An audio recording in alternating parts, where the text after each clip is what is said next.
हर हर महादेव। आज हमने चुना है एक ऐसा कथा पद्म पुराण से कि आज प्रदोष व्रत की वह कथा भी हो जाएगी और वह कथा जो है भगवान भोलेनाथ अपने मुंह से स्वयं कहे हैं और एक एक अक्षर एक एक लाइन मैंने बड़ा संजो करके आपके सामने लाया है।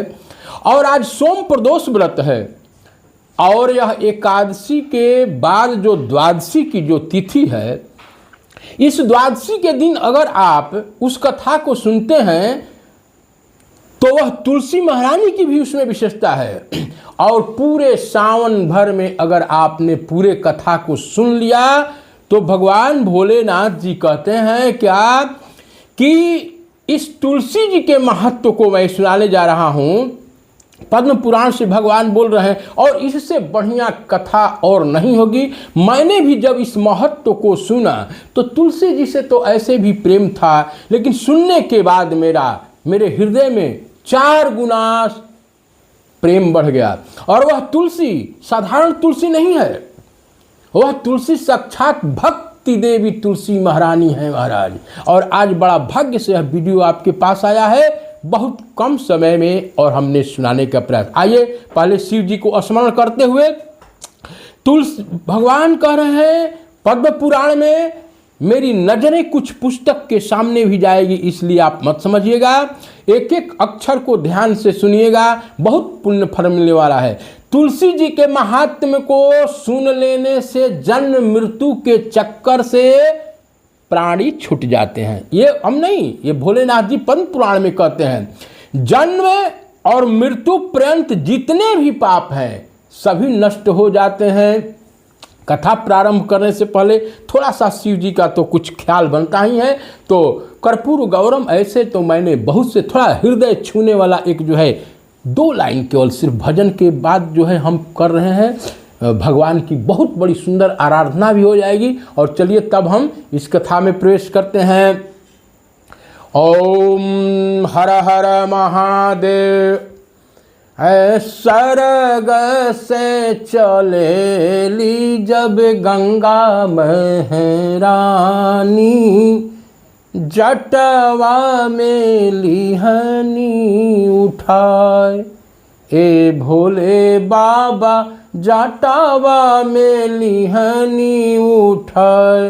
अरे सरग से चलेली जब गंगा महारानी, जटावा में लिहनी समाए। भजन बाद में, अब आइए उस कथा की तरफ चलते हैं। कितने बड़े दयालु, जब वहाँ से कोई भी समर्थ नहीं था गंगा के वेग को रोकने के लिए, हम मानव के कल्याण के लिए उन्होंने अपने मस्तक में धारण किया। ऐसे बाबा भोलेनाथ को नमस्कार है। अब आइए चलते हैं। तो पद्म पुराण में कहते हैं भगवान शिव जी और पार्वती जी के बीच में वार्ताएं हो रही है। देखिए सुनने वाला कितना महान है, पार्वती जी हैं। अब एकाग्रचित ध्यान होकर के सुनिए कि इस महत्व को कथा को सुन लेने से जन्म मृत्यु के चक्कर से प्राणी छूट जाते हैं और जन्म और मृत्यु पर्यंत जितने भी पाप किए हैं वह सभी पाप समाप्त हो जाएगा। मैं नहीं कह रहा हूँ, भोलेनाथ जी का आज के बाद आप पाप मुक्त हो गए। अब आज के बाद जो है मन में यह संकल्प लीजिए कि आज के बाद मैं, हे भगवान ऐसा आप कृपा प्रदान करें कि मुझसे पाप न हो। तुलसी का पत्ता, भगवान शिव जी कहते हैं कि तुलसी का पत्ता, डाल, मूल, छाल और मिट्टी सभी पावन है। ये देखिए द्वादशी में तुलसी जी, इससे बढ़िया कोई कथा नहीं हो सकती है। तुलसी का पत्ता, डाल, मूल और छाल और मिट्टी और मंजरी के फूल सब क्या है? सभी पूजनीय है। तुलस्याम रक्षितम सर्वम जगत एत चराचरम। तुलसी जो है सभी विश्व संसार की जो है रक्षा करने वाली माता। यह विनहंती पापानि दृष्ट्वा पापी भीर न रही। जो भी अगर तुलसी के दर्शन करता है, दर्शन मात्र से तुलसी माता के पापियों का पाप समाप्त होकर के और भक्ति जो है का संवर्धन, भक्ति की कृपा प्राप्त होने लगती है। तुलसी संभवम पावनम मृतिका दी।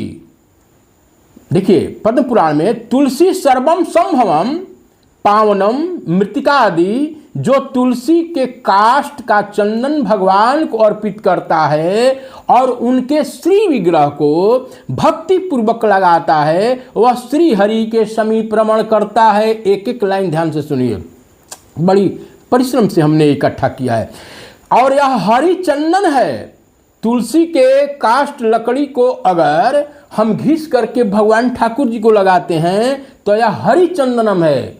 हरि चंदनम सुललितम सर्वांगे हरिचंदनम सुललितम कंठे च मुक्तावली, हरिचंदन है। तो जो तुलसी काष्ठ से भगवान को दीप जला सके, अब देखिए तुलसी की जो डाल सूख गया है, उसकी डाल को अगर हम रुई में लपेट कर करके और घी के धूपक जलाते हैं तो उसका, अब देखिए क्या बात है, जो तुलसी काष्ठ से भगवान को दीप जला सके उसको 10 करोड़ दिया तो जलाए एक, लेकिन पद्म पुराण में भगवान शंकर जी कह रहे हैं 10 करोड़ दीपक जलाने का फल प्राप्त होता है। देखिए कितना सुंदर कथा है। जो ब्राह्मण तुलसी काष्ठ की अग्नि में हवन करते हैं, देखिए अगर सूखी हुई जो तुलसी है और उससे जो भी ब्राह्मण अगर अग्नि में हवन करता है, उन्हें एक सिक्त अर्थात एक एक तिल अष्टोम यज्ञ का फल प्राप्त होता है। महाराज, जिस यज्ञ तुलसी के काष्ठ के आंच से तैयार हुआ और जो भी पकवान बना रहे हैं, अगर तुलसी के आंच से, सूखी हुई तुलसी के डाल से अगर भगवान का नैवेद्य बनाया जाता है, ठाकुर जी को प्रसाद बनाया जाता है, तो वह पूरा अग्नि जो है तुलसी से पवित्र हो जाता है। तो वह क्या हो जाता है, वह अन्न भगवान केशव को अर्पण किया जाए तो मेरू पहाड़ के समान अन्न दान का फल मिलता है। देखिए कितना बढ़िया सुंदर बात। जो भगवान को तुलसी काष्ठ का धूप देता है, जैसे तुलसी जी सूख गई तो तुलसी जी सूख गई तो बहुत लोग पानी में विसर्जित कर देते हैं, उसको जब हम कूट काट करके उससे जब ठाकुर जी को धूप देते हैं तो 100 यज्ञ का फल और 100 गोदान का फल प्राप्त होता है केवल धूप से। देखिए यानी कि पूरा तुलसी हरी हो तब, सुखी हो तब, कितना उनका महत्व है। महाराज, जो मनुष्य अपने अंग में तुलसी की कीचड़ लगाता है, यानी कि तुलसी के पौधे के नीचे जो मिट्टी है अगर वह अपने अंग में लगाता है, श्री विष्णु का पूजन करता है वह लगा करके, उसे एक दिन में 100 दिनों के पूजन का फल प्राप्त होता है। अगर एक दिन तुलसी के जड़ के नीचे के मिट्टी लगा करके भगवान को पूजन जो करता है, उसको एक दिन नहीं 100 दिन का फल प्राप्त होता है।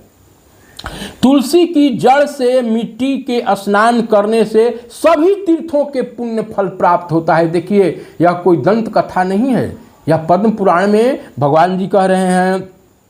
जो तुलसी की नई मंजरी से भगवान की पूजा करता है, वह जब तक सूर्य चंद्र हैं तब तक वह पुण्य भोगता है। और तुलसी द्वारा पूजित होकर के भगवान श्री हरि भयंकर उत्पात रोग तथा अनेक दुर्नीतों का विनाश कर देते हैं। उनके अनेक रोगों का, तापों का विनाश करते हैं। प्रतिदिन गौ तुलसी दल से पूजा जो करेगा वह कोई भगवान की तो वह धनवान होता है। देखिए धन की भी लक्ष्मी महारानी की कृपा होती है। तुलसी की मूर्ति संपूर्ण शुद्धियों को प्रदान करने वाली है। तो पर्व के दिन, श्राद्ध के अवसर पर, श्रावण मास में तथा संक्रांति के दिन तुलसी का पौधा लगाना अत्यंत पुण्यदायी होता है।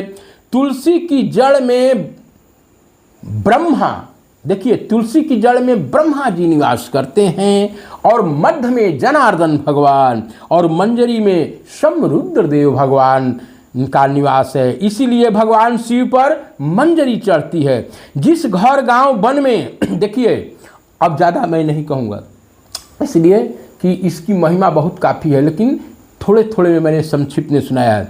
अब देखिए जिस घर में जिस गांव में वन में तुलसी का वृक्ष हो वहाँ जगदीश्वर स्वयं विष्णु प्रसन्न होते हैं और वहाँ एक बार 24 घंटा में अवश्य ही आते हैं और प्रसन्न चित्त होकर निवास करते हैं और उस घर में सभी लोग सुखी और मंगल की कामना करते हैं।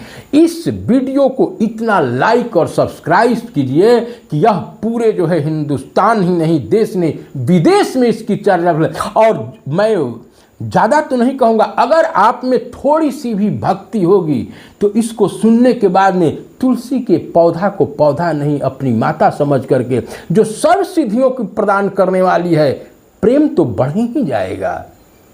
आप भी सुनिए, अपने आप को सुनाइए और इसको पूरा जगत में प्रसार कीजिए। मैं किसी भी वीडियो को नहीं कहता हूँ कि आप कमेंट, लाइक सब और शेयर कीजिए, लेकिन इसको पूरा जो है बढ़ाइए, आपको पुण्य मिलेगा। राधे राधे। कर्पूर गौरम करुणावतारम संसार सारम भुजगेन्द्रहारम सदा वसंतम हृदयारविंदे भवम भवानी सहितम नमामि। हर हर महादेव, हर हर महादेव, हर हर महादेव, हर हर महादेव। ओम नमः शिवाय, ओम नमः शिवाय, ओम नमः शिवाय, ओम नमः शिवाय। सबके हृदय में स्थित शिव और पार्वती को नमन करते हुए वाणी का विराम। हर हर महा